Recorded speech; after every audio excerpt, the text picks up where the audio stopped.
Hi, I recently got asked a question by someone on my Instagram page about if I would do a video on steps to becoming an actor. And I thought about that question and the time of year that we are at, with only 3 weeks left to go in the year and in the decade. I was thinking about how when I used to run an acting studio, from now, this time of year, until about February, registrations would just come flying through the door from people who probably made that end of year commitment or New Year's resolution to finally pursue their dreams and learn how to become an actor or improve their acting skills. So I decided that with the last few vlogs that I can do in this year and in this decade, that I would focus on how to become an actor, what the steps are. It's a long conversation and I don't want to post very long vlogs, so I'm going to do it in multiple parts. Today, I want to just talk about the mindset and the thought and the approach to becoming an actor and considering it as a career. And I get asked often from people who want to become an actor, do I have what it takes and how do I do this? So here's the first thing that's very good news. Yes, you have what it takes, and here's why I can say that without even knowing you. The predominant actor training for me was my Meisner training, and Sanford Meisner said that acting is living truthfully under imaginary circumstances. So, if to be an actor I need to live truthfully under imaginary circumstances, then that means that I must live on stage, whether it be a theatrical stage or a sound stage. I must live the same way on that stage as I do off stage. For me to appear on stage the same way I do off stage, I must just be living like a human being. And since I am already a human being and you are already a human being, that means that you really already have what it takes and you know everything you need to know to be an actor. The challenge is that to do it on stage requires more effort, more intention, and some training of how to not let the tail wag the dog, how to control those elements, the things that you do intuitively in your regular life, how to do them more purposefully and at will on stage. But you do know how to do them. You already are a human being, and so you can do them, and so you can be an actor. That is the good news. Here's the things that you might find a little less appealing, so let's just go through those really quickly today. The first one is that becoming an actor is hard work. And being an actor and being a celebrity are not the same thing. Yes, the truth of the matter is that some people slide into it rather easily, especially nowadays where you could become a YouTube sensation or in some other way become well known and then get offered roles because people know that you will draw an audience, and the producers, the money people behind that project, want to draw people to make sure that they recoup their money. But it's not a plan. It's just waiting to slide headlong into good fortune, and most of us will not have that happen. So becoming an actor is hard work, and that's the first thing you need to know.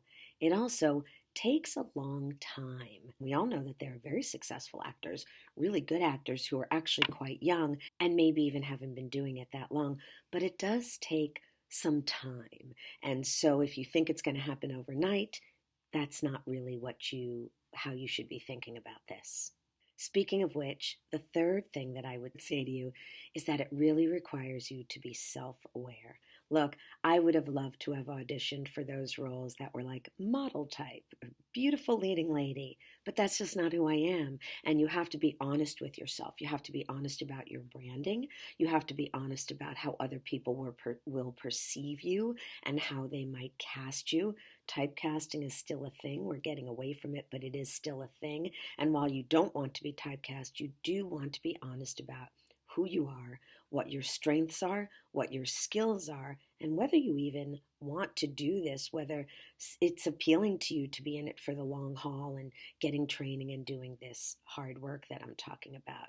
An actor's job is also maybe not really what you think it is. An actor's job isn't really acting. It is, but it's always finding the next acting job. That is a huge part of what life is like for an actor. It's finding the next acting job.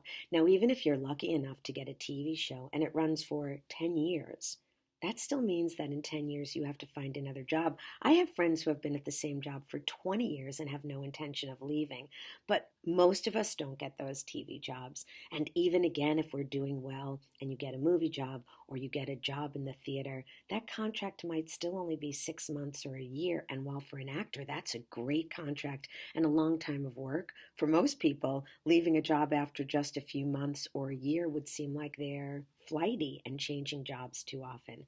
So that is a big part of what this requires from you as well, that you are willing to constantly be looking for your next acting job. So, if any of that is discouraging to you or puts you off and you're sitting here thinking, ugh, I don't really want to, she must not be right. I'm sure it's not that hard. I don't want to do that. It is fine. In fact, it's not, you don't need me to tell you it's fine.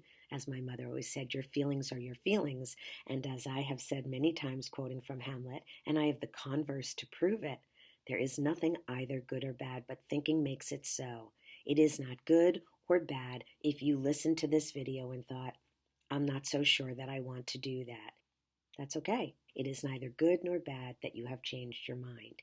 I say actually it's good that you know and that you're being honest with yourself and acknowledging that. Because one of the things I will tell you I see more often than pretty much anything else as an acting teacher and a private acting coach for so many years is people coming in. I describe them as sparklers. You know those like sparklers? That's not a sparkler, that's a pen. But you know the sparklers like at 4th of July and you light them and they go like and they make a lot of noise and there's a lot of light coming off of them. And in very short time they go like the blue part of this, they go and then they stop and there's nothing left. I see people like that all the time. They come in full of energy and enthusiasm, and in very short time, they don't show up for their classes anymore. They're not doing work anymore. They're not learning lines for their scene study, and they've stopped. It happens, but if that's who you are, if you have a short sparkler, this probably isn't the career for you. However, if you are not discouraged, if you are saying, see, that is all me, I am good, I can't wait to hear more, then tune into next week's vlog where I will go through some of the more specific steps that you need to know to start looking at this and making this a career path for you and walking the correct way down it with lots of knowledge and knowing exactly what to do and what not to do. So I will see you next Thursday if you're still in on this. And in the meantime, you can check out my acting videos on the C. Peterson YouTube channel. Subscribe on the Clouds and a Waffle YouTube channel, and I will have more information for you on this same topic as we slide into the end of the year and the decade next Thursday. See you then.